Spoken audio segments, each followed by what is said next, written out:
Hello my dear student, welcome to study with competitive guider channel में आपका स्वागत करते हैं। आज हम लोग दही वाली मगम्मा क्लास 10th हिंदी वर्णिका का सब्जेक्टिव क्वेश्चन देखेंगे। जो आज हम लोग इस चैप्टर के यानी दही वाली मगम्मा के सभी क्वेश्चंस को यहाँ पे देखेंगे और आपको इस तरीके को एग्जाम में लिखना है। ऐसे तो स्टूडेंट आप लोग जो अपना उत्तर लिखोगे अपने ही भाषा में लिखोगे तो वो बहुत ही अच्छा और कारगर होगा, लेकिन यहाँ पे हम आपको थोड़ा सा हिंट्स देना चाहेंगे कि आप कौन से तरीके से लिख सकते हो। तो चले आज का वीडियो को स्टार्ट करते हैं। और वीडियो को स्टार्ट करने से पहले अगर आप लोग चैनल पे नए हो तो चैनल को सब्सक्राइब कर लेना और वीडियो को लाइक करना और अपने दोस्तों को भी शेयर कर देना। तो चलिए आज के वीडियो में देखते हैं महत्वपूर्ण क्वेश्चंस और उनके उत्तर। तो चलिए क्वेश्चंस स्टार्ट करते हैं। क्वेश्चंस आपके स्क्रीन पर इस प्रकार से आप यहाँ पे देख सकते हैं। क्वेश्चन में आपसे पूछा गया मगम्मा, चलिए थोड़ा सा जूम करके आपको दिखाते हैं। मगम्मा का अपनी बहू के साथ क्या विवाद था। आपको बताना है कि मगम्मा का अपनी बहू के साथ किस बात को लेकर विवाद हुआ था। विवाद का मतलब यहाँ पे लड़ाई की बात किया गया है प्यारे बच्चों। तो आइए समझ लेते हैं महत्वपूर्ण फैक्ट्स को। देखिए यहाँ पे क्वेश्चंस में कहा गया है कि मगम्मा को अपने बहू से अधिकार को लेकर विवाद था। सबसे पहले आपको अगर ऑब्जेक्टिव क्वेश्चंस बनता है तो आप यहाँ से भी इसका सही उत्तर कर पाओगे कि क्वेश्चन ऐसे भी बन सकता है कि मगम्मा का अपने बहू के साथ किस बात को लेकर विवाद था। अगर ऑप्शन में अधिकार दिया हो तो आप अधिकार को भी क्लिक कर सकते हो। तो यहाँ से सबसे पहले इसका उत्तर होगा कि मगम्मा को अपने बहू से अधिकार को लेकर विवाद था। आगे बढ़िए तो इसी में देखिए कहता है वह अपने बेटे पोते और बहू पर अपना अस्तित्व या अधिकार जमाना चाहती थी, जो उसके बहू मानने से क्या कर दिया था, इनकार कर दिया था, और यही विवाद का कारण था।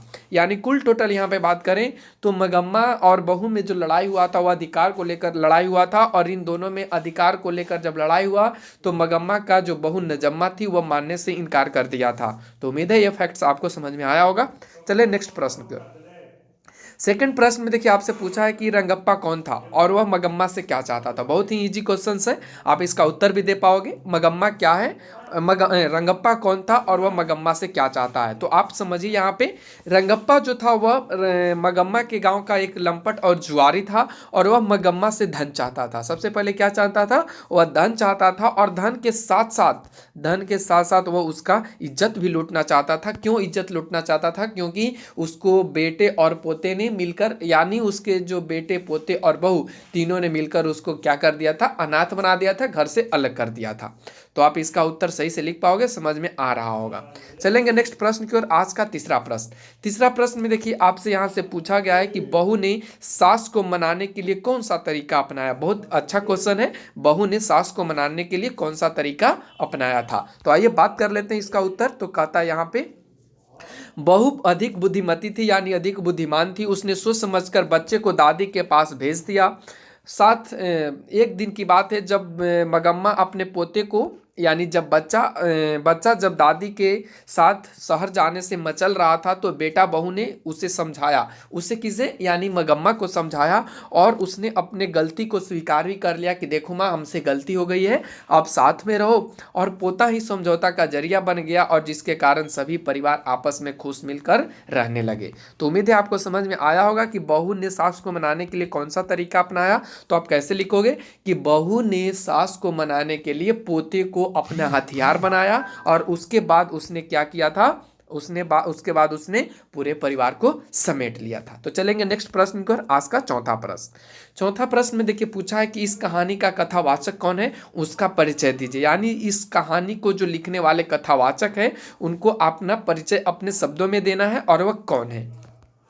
तो देखिए इसमें कहा गया कि उत्तर में कि इस कहानी का कथावाचक बेंगलुरु की रहने वाली एक सम्भ्रात महिला थी। कौन थी वह, महिला थी। ध्यान रखना है, जिसको मगम्मा माची भी कहा करती थी, ध्यान रखना है।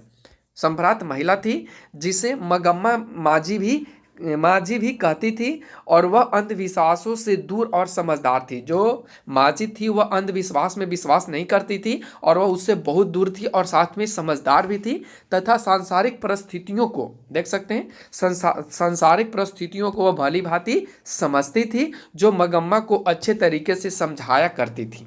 यानी मगम्मा को कोई भी डाउट हुआ करता था तो वह किससे पूछा करती थी, माँ जी से, और उससे वह साझा करती थी, जिसपे माँ जी अपनी समझदारी के अनुसार और उसके भलाई के अनुसार उसको जवाब दिया करती थी कि देखो ऐसे नहीं ऐसे करना चाहिए, ऐसे नहीं ऐसे करना चाहिए। तो उम्मीद है ये भी क्वेश्चंस आपको अच्छे से समझ में आया होगा। चलेंगे नेक्स्ट प्रश्न की ओर। नेक्स्ट प्रश्न में देखिए पूछा है मगम्मा का चरित्र चित्रण कीजिए। ये जो प्रश्न आपसे पूछा जाएगा प्यारे बच्चों, ये 5 अंक से कम की नहीं पूछी जाएगी, तो आप इसका सही से उत्तर जरूर देना और साथ में इसको समझ लो कैसे इसको लिखना है। तो सबसे पहले मगम्मा का चरित्र चित्रण करने से पहले हम लोग यह बता दें कि यह क्या है। तो हमने यहाँ पे उत्तर में लिखा है कि यह जो कहानी है दही वाली मगम्मा से ली गई है, जिसके जो लेखक हैं वह श्रीनिवास हैं, जिसमें एक सास और एक बहू का चरित्र चित्रण किया गया है, जिसमें सास मगम्मा और बहू के रूप में नजम्मा है। मगम्मा गांव की, देख सकते हैं, मगम्मा गांव की एक सीधी सादी नारियों का प्रतिनिधित्व करती है और आज गांव शहर सभी जगह मगम्मा का प्रतिमूर्ति मिलती है। वह अपमान और कष्ट सहकर भी प्रतिष्ठा में रहना चाहती है। वह बेटे और पोते पर अपना अधिकार भी जमाना, अधिकार करने का मतलब स्वतंत्र, यहाँ पे बात हमने किया स्वतंत्र या अपने अधिकार सर्वदा बनाए रखना चाहती है। इस प्रकार वह एक भारतीय नारी है जो सम्मान के साथ जीना चाहती है।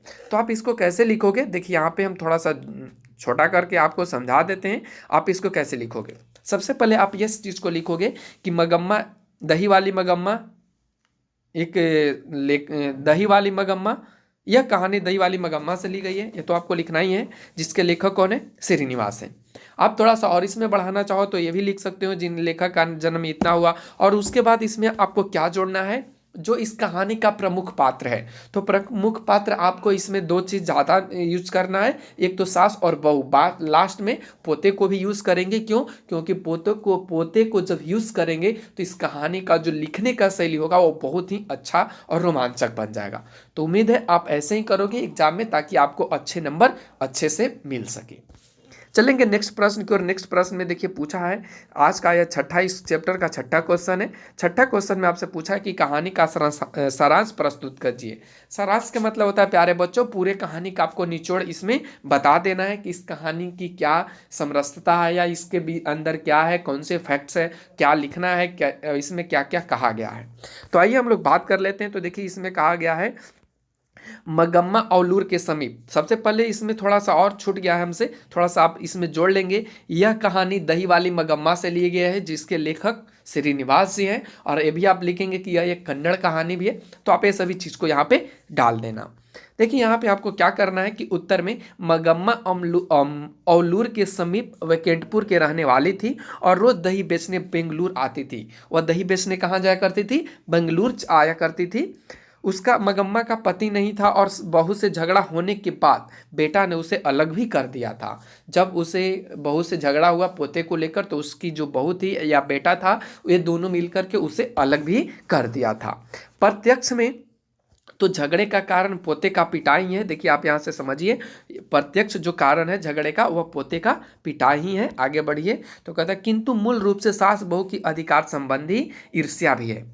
लेकिन यहाँ पे सास बहू की जो ईर्ष्या है या अधिकार के संबंध को लेकर, यानी सास चाहती है कि हम बहू पे अपना अधिकार जमाएं और बहू चाहती है कि हम अपने सास पे अधिकार जमाएं, तो ये दोनों के बीच का मूल ये भी कारण देखा जा सकता है। लेकिन इसमें जो प्रत्यक्ष देखने को मिलेगा वो पोते की लड़ाई को लेकर मिलेगा।